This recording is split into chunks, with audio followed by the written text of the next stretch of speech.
I am as geared up as possible for this. I've got my Little Rascals hat, Sherlock Holmes looking pipe. I feel like Tolkien would have had something pretty similar to this. Twinings, black tea in my fucking UFO mug there. I call this Cowboy Sting nearby just in case some orcs make themselves known. We can get those. And I've got my movie tie-in book. I can't stress enough that I don't really care for when they do these movie covers on the books. I get why they do it. They're trying to sell more copies. And I have a big hardback of all of the Lord of the Rings, and I didn't want to bring it out for this, so I got my little paperback one, right? So I've had kind of the best time recently reading this. I've read Fellowship of the Ring. I've read the series before when I was like a teenager.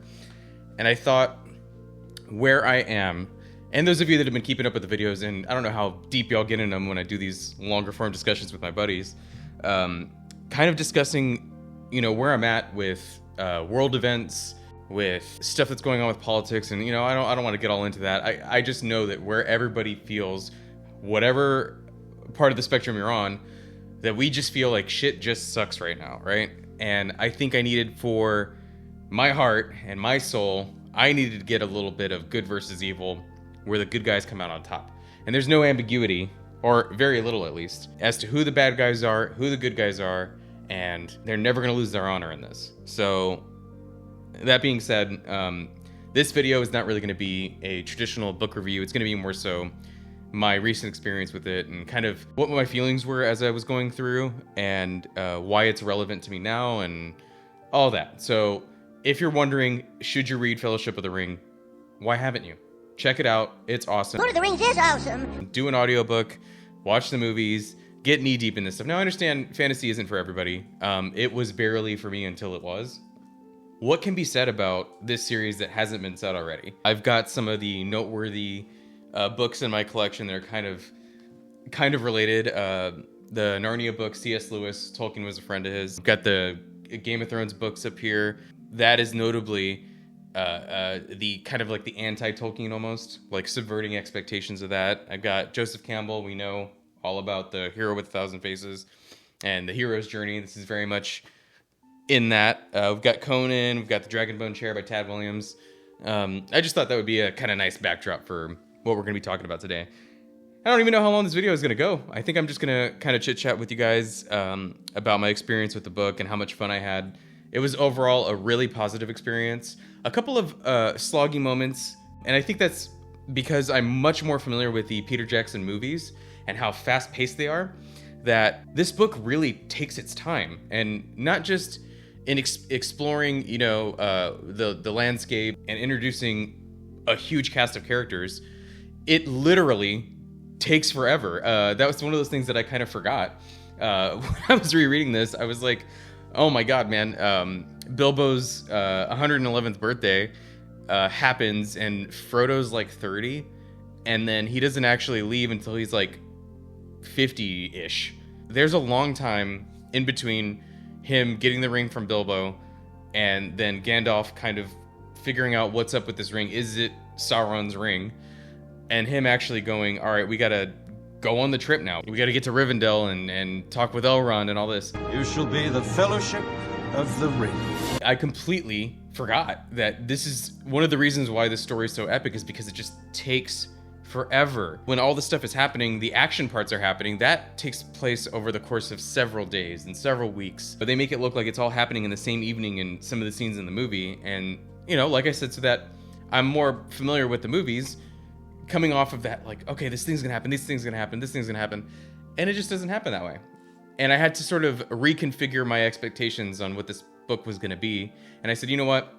Fine. I'm gonna get into this, and I'm just gonna get cozy with it. I'm gonna drink some tea.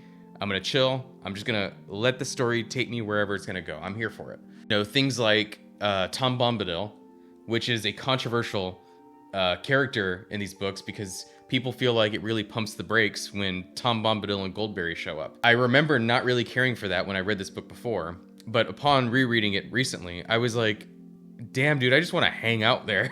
It's this, Tom Bombadil is like this kind of goofy character, but I like the concept that he's sort of this immortal being that's outside of outside of the grasp of everybody else. There's even a quick conversation they have about, hey, should we just give the ring to Tom Bombadil? And I think it's Gandalf or Elrond. One of them is like, it would be a terrible idea because it means so little to a being like him that he would just forget about it and it would be in trouble again because it would just mean nothing. And that is really fascinating to me, that it's this like a powerful artifact, this thing that they're trying to get rid of that can destroy the world, bring the all-time evil back into the world, and it's arguably the most important thing that's going on. And they think he would just forget. He would just, like, it would end up in a drawer somewhere or something. And there's something about that's so funny to me. So I really appreciated the time we spent with Goldberry and Tom Bombadil upon this read. How gracious and appreciative they are, and everybody they meet along the way when, they're not being attacked or, there's action happening, that they get gifts. Galadriel and Elrond and Tom Bombadil and all these characters are constantly helping. And they're looking out for one another. And I think that's what I'm talking about here. Is it wasn't inconsequential to me reading it, where remember, that's what we need to do for each other. We need to help. We need to be there.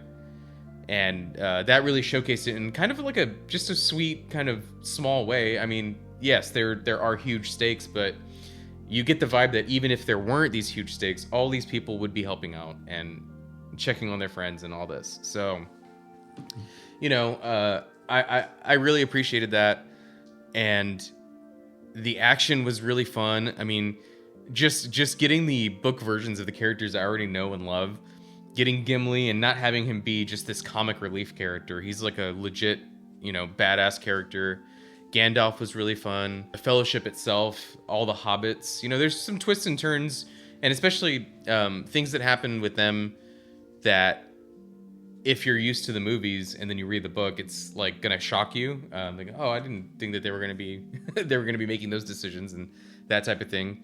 I remember it's a pretty glaring difference, like right at the beginning when they go into Farmer Maggot's farm in the movie.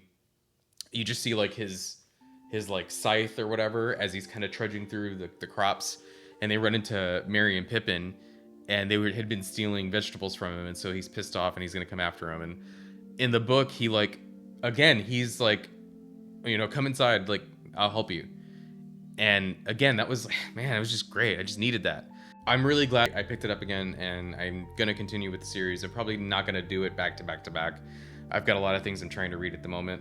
And so I'm going to take it as is comfortable for me, which is kind of the spirit of that. This story is, maybe they're not meant to be read back to back to back. It is supposed to be a thing you kind of take your time with. So I'm definitely going to be doing that. Man, that's good.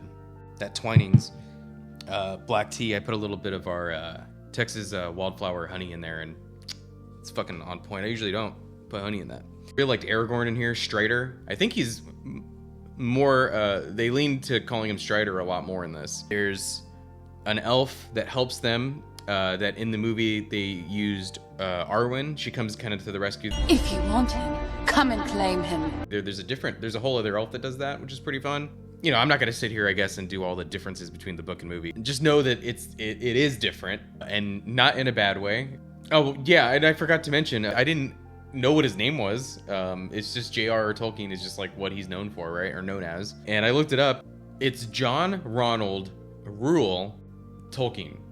Like, I just could, for some reason when I read it, I was looking at his Wikipedia page or whatever. For some reason when I read it, I read it in like a San Antonio accent. So I was thinking Juan Reynaldo Raul. I don't know why. I was just looking at the computer. I was just laughing to myself because I don't know why that went in my head. Just imagining all these characters is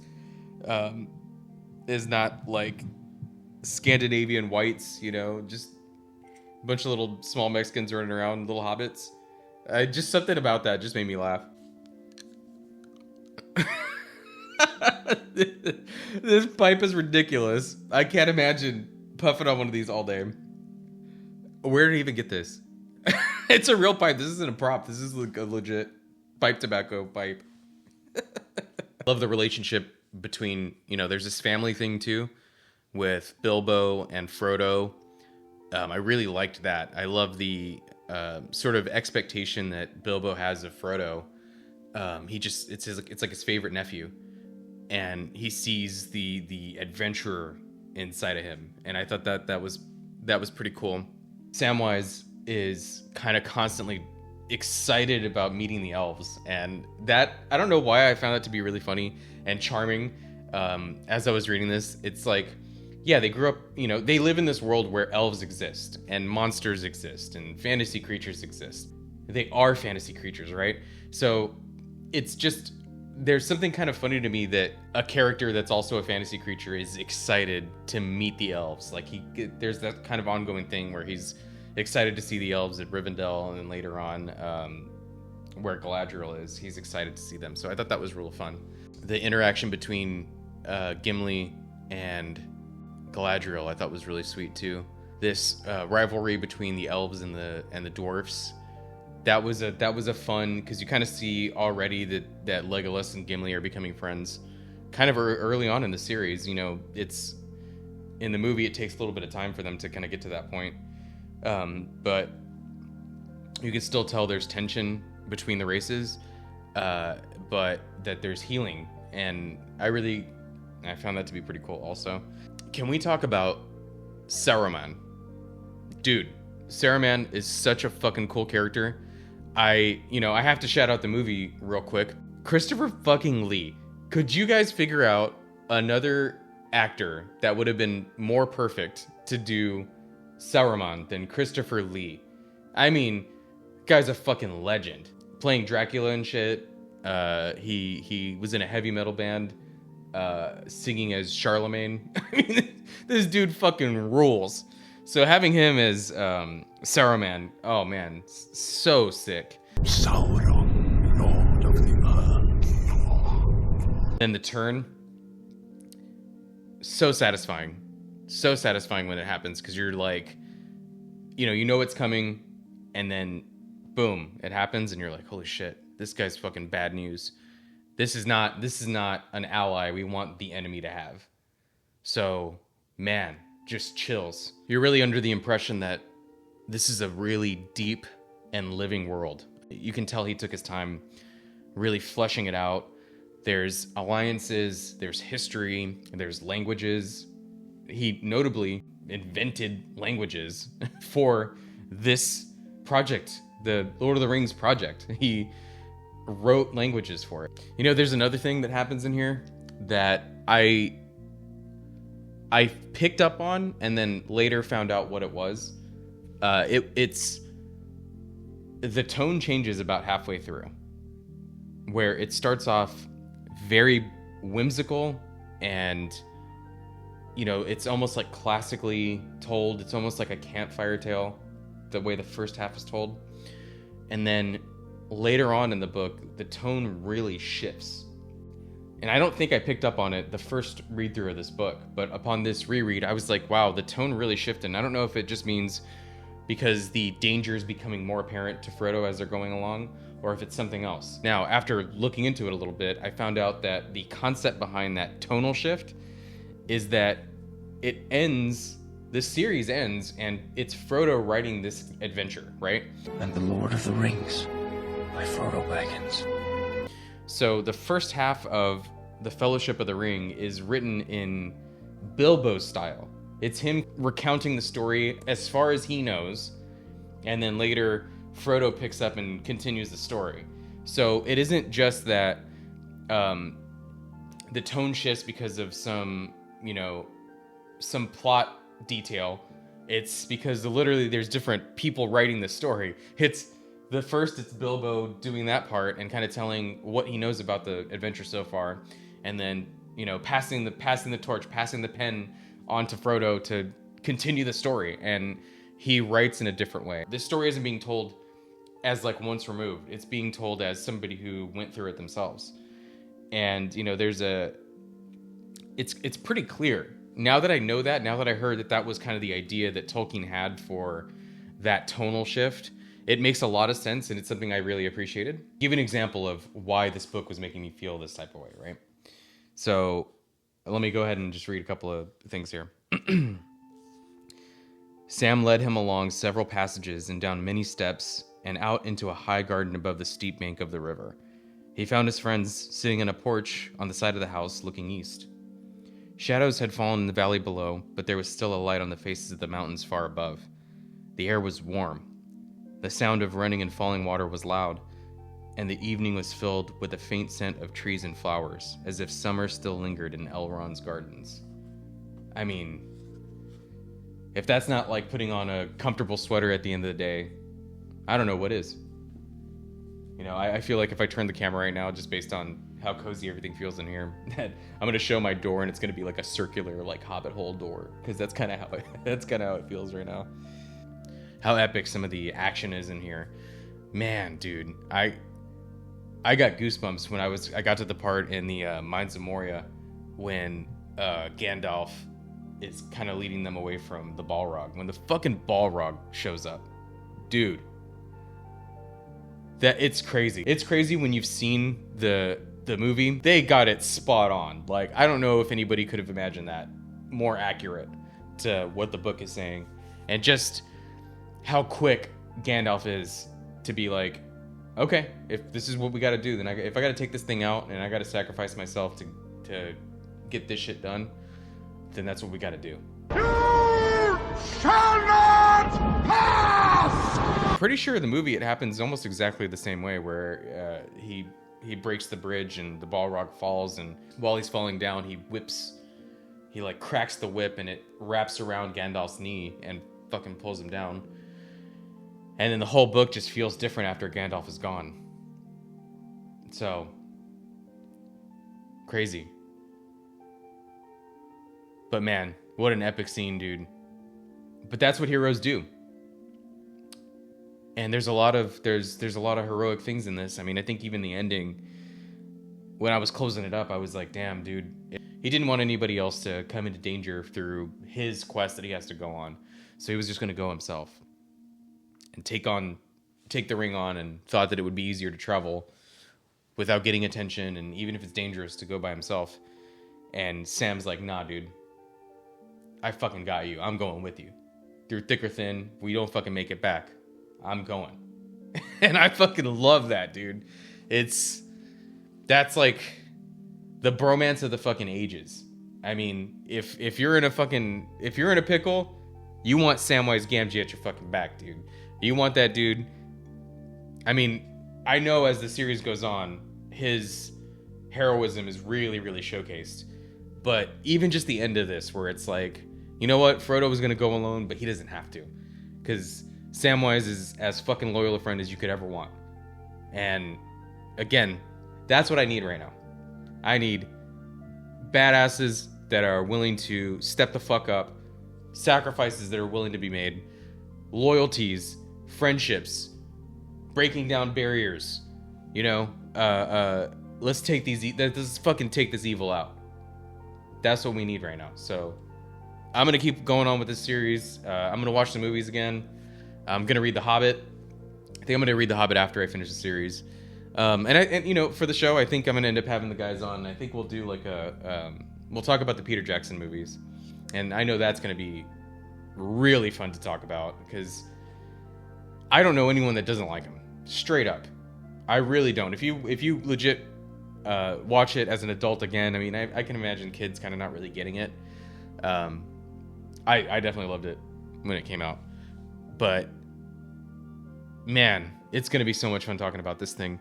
And, you know, maybe there's some other fantasy books that we can talk about. I think, I don't know if my video on The Grey Bastards, if I'm going to do this one first or that one. But, you know, fantasy stuff is fun. I need a little escapism right now. So we're going to keep it going. We're going to be bringing y'all some more fun stuff. I think we're going to do some comic book shit too. That's going to be fun. So stay tuned. I'll be back at it. I'll probably do another video like this when I get the 2 towers done, because, you know, it might be time. It might be time to get back into Middle Earth. So, cheers, guys. We'll see you on the next one. Bye.